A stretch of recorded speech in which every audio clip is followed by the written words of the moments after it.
So we've known for some time that things aren't great between Meghan Markle and her own mother, Doria Ragland. She has been completely miserable in the last couple of public appearances that the fake Duchess forced on her. First on her Netflix series with Love. Did you see that her mother actually looked very bad-tempered, as if she didn't? Yeah, so grumpy. She sort of strolled in and strolled in. Good She point. didn't cuddle her daughter. She didn't go up to Harry to say a few words. She didn't want to be there. And the question is, why? What did you make of that, Sydney Twins? Paycheck is running out. What happens when the one person who's always stayed silent suddenly speaks out? And it's against Meghan Markle herself.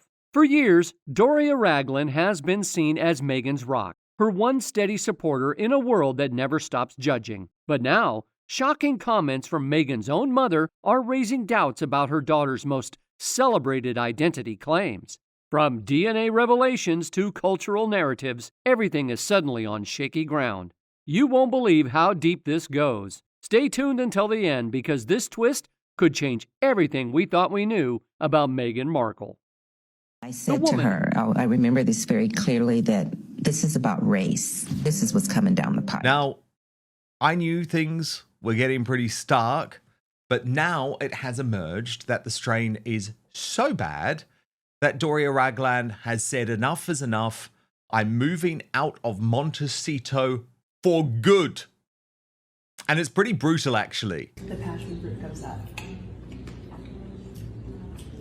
It's good without too. It's really good without. Because once you get to the bottom, it tastes all the banana.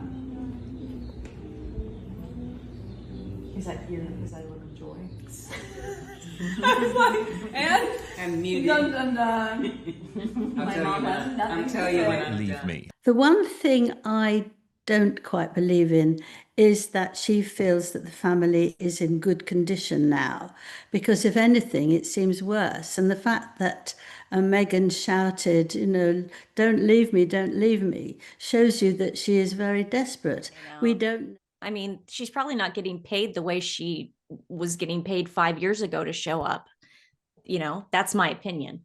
But she was asking weird questions like, oh, can I eat this? And then she said, and then she go, did you make this? And then she said, are those the greens from your garden? Are those the greens from? Did you see that her mother actually looked very bad-tempered, as if she didn't? Yeah, so grumpy. She sort of strolled in and strolled in. Good She point. didn't cuddle her daughter. She didn't go up to Harry to say a few words. She didn't want to be there. And the question is, why? What did you make of that, Sydney Her Twins? paycheck is running out.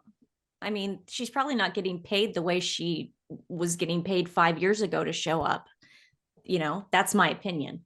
But she was asking weird questions like, oh, can I eat this? And then she said, and then she go, did you make this? And then she said, are those the greens from your garden? Are those the greens from? Like, she would ask questions that was weird. Probably she should have known already. Yeah. Right, because she was on a set. She was on a set, and she had to be told everything because she didn't know, right? It wasn't like he's with her in her home doing these things naturally to actually know the answers. Right. No, she had to ask because it's a set. Yeah. I was just going to say, poor Harry. I can't help but wonder, and this is my opinion, I wonder if he ever asks himself or confronts how he feels about being a springboard, whether it's this or other things. It seems like so much of even what she has been able to do with Netflix, using the royal title, without all of that, without him, now. what would she have? Yeah, this is it now. I once was one of the heirs to the throne, a senior member of the royal family. I'm now a bit part player to try and keep this Netflix deal alive. It really is extraordinary. The woman who sat completely alone at Meghan Markle's royal wedding, silently representing her daughter's entire family, has finally decided to speak up. And trust me, what she's revealed has people gasping across the internet. For years, Doria Ragland was seen as the quiet, graceful backbone in Meghan's life. She was the mother who never stirred drama, who kept her dignity while her daughter battled through the endless waves of royal scandals. She was that calm presence, sitting alone at the wedding pews while the world watched, the one family member who didn't add fuel to the fire. And it's pretty brutal, actually, because Radar Online have reported that Meghan Markle has now been abandoned by her mom after the Duchess did. In a shocking twist that nobody predicted, Meghan's own mother has stepped forward, and she's questioning the very DNA results that Meghan once built her identity around. Yes, we're talking about those infamous 43% Nigerian test results that Meghan proudly declared to the world. I just had my genealogy done a couple years ago. What? What are you? 43% Nigerian. No way! No, whoa, Jacqueline. Oh my gosh, are you really serious? Yeah. This is huge. Igbo, Yoruba, do we know? So I mean, I'm going to start to dig deeper into all of this because anyone that I've told, especially Nigerian women, are just like, what? This is huge for our community. No, honestly, you do look like a Nigerian. You look like my Aunt Uzo. So this is great. Oh my goodness, Uzo. Shout out. And this is where things get messy. For years, people whispered about private family records, about Doria quietly moving out of Meghan and Harry's Montecito mansion, about secrets hiding behind the glossy photos. None of that was ever confirmed, but it planted seeds of doubt. So when Doria finally broke her silence, it wasn't just another family tidbit. It became the spark that reignited global debate about Meghan's entire identity narrative. Think about it. Meghan had made the Nigerian heritage discovery a central part of her post-royal story. Back in 2022, she revealed on a podcast that a DNA test traced 43% of her roots to Nigeria. She described it as eye-opening, almost like finally finding a missing puzzle piece of her life. Now, let's talk about the Nigerian tour that's underway. Harry and Meghan, I don't know if this is a royal tour. They're not working royals. Are they? Well, they're not politicians or pop stars. What exactly are they doing touring Nigeria in the first place, Kinsey? Allegedly, they're courting Nigeria for a future Invictus Games, but it's just all a bunch of PR. Right? I mean, you've seen Meghan's dramatic wardrobe changes throughout it, her insisting that this is her country. Thank you for welcoming me to my country. Now, 43% of Nigerians are living below the poverty level. Another 25 are vulnerable to falling in that category. There are horrible stories that come out of Nigeria about, the mutilation of little girls, child brides, and abusive child labor. So they don't care about Harry and Meghan. They don't care what Meghan Markle's wearing.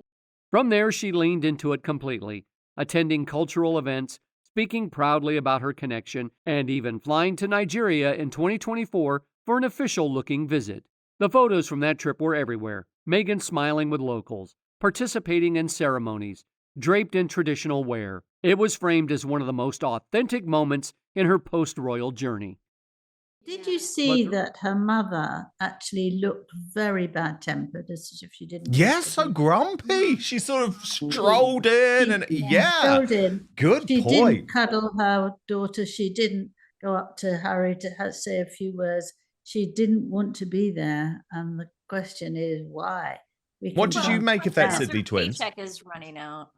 I mean, she's probably not getting paid the way she was getting paid 5 years ago to show up. That's my opinion. But she was asking weird questions like, oh, can I eat this? And then she said, and then she go, did you make this? And then she said, are those the greens from your garden? Are those the greens from, like, she would ask like questions that was weird. Probably she should have known already. Yeah. Right, because she was on a set. She was on a set and she had to be told everything because she didn't know, right? It wasn't like he's with her in her home doing these things naturally to actually know the answers. Right. No, she had. But through all of that, one person stayed unusually silent. Her mother, Doria. Even when she was spotted at high-profile events like a charity gala with the Kardashians that had everyone buzzing, she kept her lips sealed about Meghan's Nigerian identity. Until now. And her sudden shift in tone has fans asking the million-dollar question. Why is Doria choosing to speak out now, after all these years of silence? And more importantly, what does she know that Meghan didn't want the world to hear? Oh my gosh, are you really serious? Yeah. This is huge. Igbo, Yoruba, do we know? So I mean, I'm going to start to dig deeper into all of this because anyone that I've told, especially Nigerian women, are just like, what? This is huge for our community. No, honestly, you do look like a Nigerian. You look like my Aunt Uzo. So this is great. Oh my goodness, Uzo. Shout out. Here's the thing about Ziwei. I found her to be incredible. When Doria appeared on TV recently, the conversation eventually shifted toward Meghan's Nigerian heritage. And that's when jaws dropped. Instead of echoing Meghan's proud, polished narrative, Doria hesitated. She openly questioned where that famous 43% number really came from and whether the DNA test result was as airtight as Meghan made it sound. And think about it. This isn't some random critic or gossip columnist saying it. This is Meghan's own mother, the one person who should know the family background better than anyone else, suddenly planting seeds of doubt in public. That alone was enough to set off alarm bells. So we've known for some time that things aren't great between Meghan Markle and her own mother, Doria Ragland. She has been completely miserable in the last couple of public appearances that the fake Duchess forced on her. First on her Netflix series, With Love, Meghan. Second, in an Instagram post where she mocked her daughter, who, let's be honest, is a total pain in the behind. But it was probably during Meghan Markle's interview with Tina Knowles where it became clear just how tense relations are between mother and daughter, when Meghan unwittingly revealed to the world that her mum had decided to attend the Beyoncé concert without her and without even telling her. Now imagine how fans reacted. People online immediately replayed old interviews, podcast clips, and even Meghan's heritage posts with fresh skepticism. Even without evidence of anything being fake, Doria's tiny spark of uncertainty was enough to swing the conversation. Once doubt creeps in, it spreads fast. And once that door is cracked open, it's almost impossible to close. Let's be real. This wasn't just surprising, it was explosive. Meghan's mother had always been the quiet one, maintaining dignity and discretion throughout her daughter's chaotic rise into royal life. For her to break that silence now, at a moment when Meghan has already tied her personal brand to her Nigerian identity, this changes everything. Because this doesn't just call Meghan's ancestry claims into question. On her genetic heritage, revealing that she is 43% Nigerian. Markle made this known in the latest episode of her podcast, Archetype, where she expressed her desire to learn more about her roots. I just had my genealogy done a couple years ago. What? What are you? 43% Nigerian. No way! No, whoa, Jacqueline. Oh my gosh, are you really serious? Yeah. This is huge. Igbo, Yoruba, do we know? So I mean, I'm going to start to dig deeper into all this because anyone that I've told, especially Nigerian women, are just like, what? This is huge for our community. No, honestly, you do look like a Nigerian. You look like my Aunt Uzo. So this is great. Oh my goodness. It raises three possible explanations. Either Meghan misunderstood the results, the DNA test itself wasn't as reliable as she thought, or there's some hidden family truth that hasn't been revealed. Any one of those would shake up the carefully crafted image that Meghan has built. Set. Yeah. You know? I was just going to say, poor Harry, you know, I can't help but wonder, and this is my opinion, I wonder if he ever asks himself or confronts how he feels about being a springboard, you know, whether it's this or other things. It seems like so much of even what she has been able to do with Netflix, using the royal title, without exactly, like, all of that, without him, now. what would you have? Yeah, this is it now. I once was one of the heirs to the throne, a senior member of the royal family. I'm now a bit part player to try and keep this Netflix deal alive. It really is extraordinary. And here's where the story gets even juicier. DNA tests aren't as final as people think. These ancestry results shift over time as the companies gather more samples and update their databases. So, what shows up as 43% Nigerian one year could look totally different the next. It's possible both Meghan and Doria are telling the truth, but the science itself keeps moving. Still, in the court of public opinion, nuance, dozens of hesitation created an awkward and damaging picture. A mother subtly contradicting her daughter's most celebrated discovery. And once that narrative takes hold, it's nearly impossible to spin it back in Meghan's favor. No, right? It wasn't like he's with her in her home doing these things naturally to actually know the answers. Right. No, she had to ask because it's a set. Yeah. You know? I was just going to say, poor Harry, you know, I can't help but wonder, and this is my opinion, I wonder if he ever asks himself or confronts how he feels about being a springboard, whether it's For Meghan, this whole situation must feel like a punch to the gut. She has already faced endless criticism about her race, her identity, and her sense of belonging. And now those questions are coming from inside her own family. That's the part that stings the most. Private disagreements are one thing, but when they spill out into the public, especially on something as sensitive as heritage, it turns into global drama. And here's where it gets really interesting. Meghan has always had a very American, very modern way of putting her personal story out there. She shares discoveries, celebrates them loudly, and uses them to build her brand. Meanwhile, Doria has always been cautious, quiet, and deeply private. That difference in approach was already obvious years ago when Doria sat alone at Windsor Castle during Meghan's wedding. 600 guests filled the chapel, but the only one representing Meghan's family was her mother, sitting with quiet dignity. That image became iconic, but it also showed us the fractured bonds in Meghan's family long before this latest scandal. I said to her, I remember this very clearly, that this is about race. This is what's coming down the pike.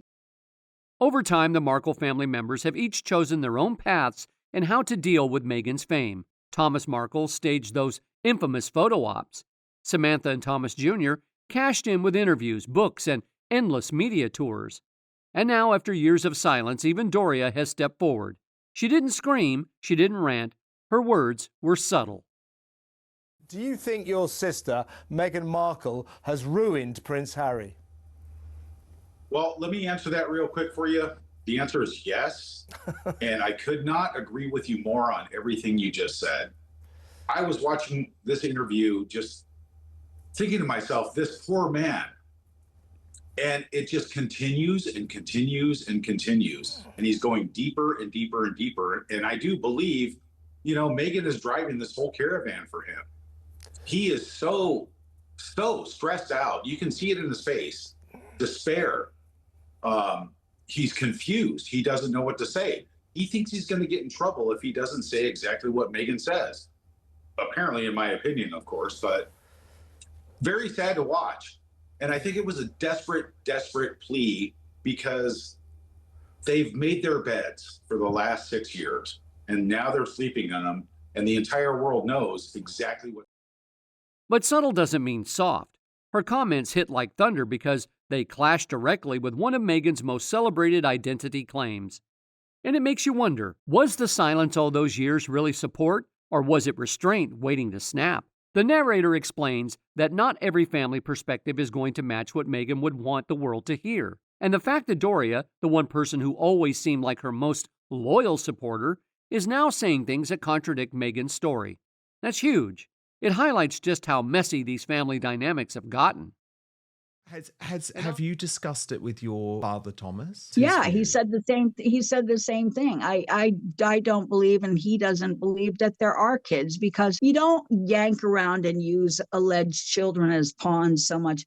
We're only going to let you see our children if you behave in a certain way, and we can control the landscape. I mean, it was like really sick and contrived, and I think he got to the point where, excuse my French, BS. This is not how you treat human beings about something so special and so important as family, whether it's the line of succession or genealogy, and the ability to see, quote, grandchildren before you pass away. A lot of family members want that, if just to be able to have a point of reference, write something down in the family memoirs that, here's another addition to the family. So I think it's been a very cruel game, and I think he accepts it. And he even said, and honestly, it's fascinating. This whole clash isn't just about family drama, it's about culture. Meghan has embraced the Instagram generation's way of turning personal revelations into content.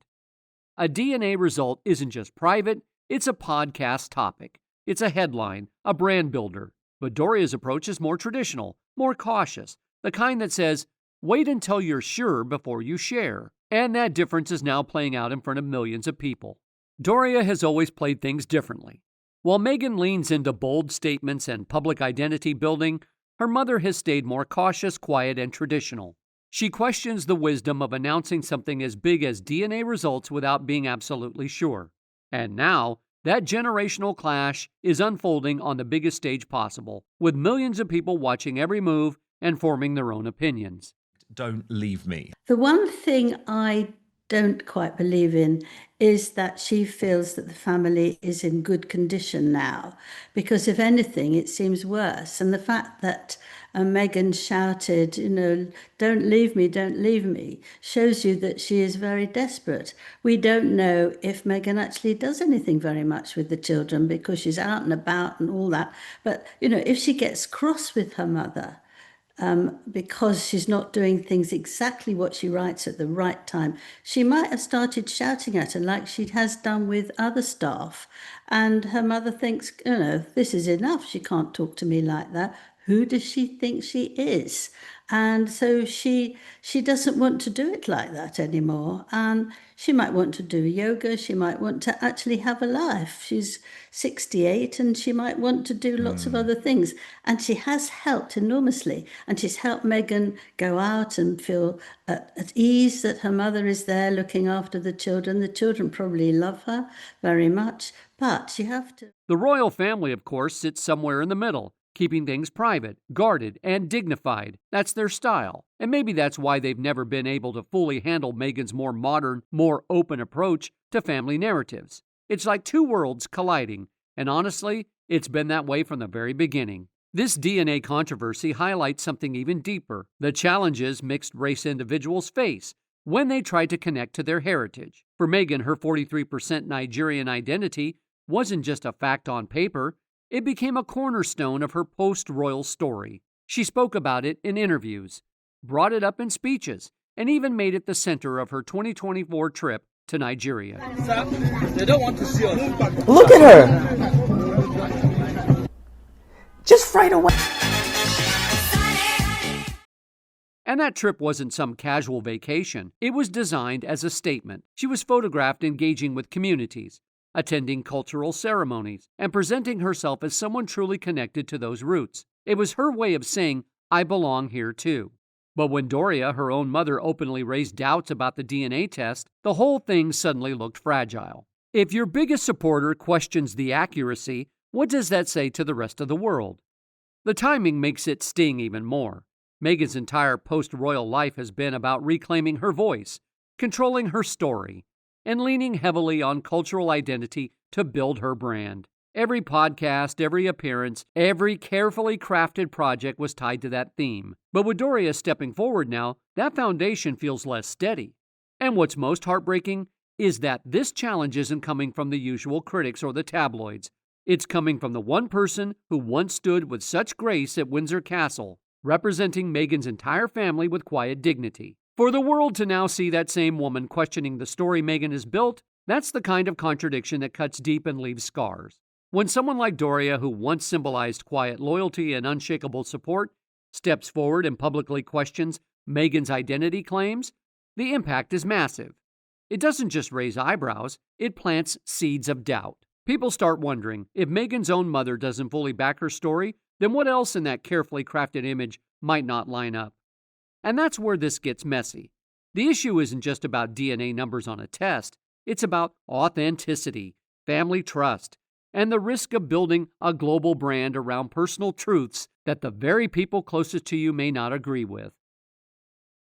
That's the dangerous part of this whole situation. No matter how polished your image is, no matter how perfect your PR machine runs, it can all crumble if the people in your own family tell a different version of events. And that's exactly what's happening here. Doria's shift from silent supporter to subtle critic proves just how fragile celebrity identity really is when the spotlight suddenly turns inward. In the battle between personal truth and hard fact, the public will always watch, dissect, and judge every move. It's brutal, but that's the reality of fame.